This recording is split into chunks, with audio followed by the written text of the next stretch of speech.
ఒకసారి ఎరుపెక్కింది, ఆ ఎరుపేమో గోరింట పంటయ్యింది.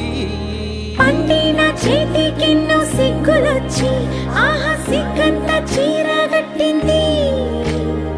చీరలో చందమామ ఎవరమ్మ, ఆ గుమ్మ సీతమ్మ. సీతమ్మ వాకిట్లో సిరిమల్లె చెట్టు, సిరిమల్లె చెట్టేమో తిరగబూసింది. కొమ్మ కదలకుండా కొయ్యండి పూలు, కోసిరవన్నీ సీత కొప్పు చుట్టండి. ఒప్పున పూలు గుప్పే తంతెందుకండి, కోదండ రామయ్య వస్తున్నాడండి. రానే వచ్చాడో యమ్మ ఆ రామయ్య, వస్తూ చేశాడో యమ్మ ఏదో మాయ. రానే వచ్చాడో యమ్మ ఆ రామయ్య,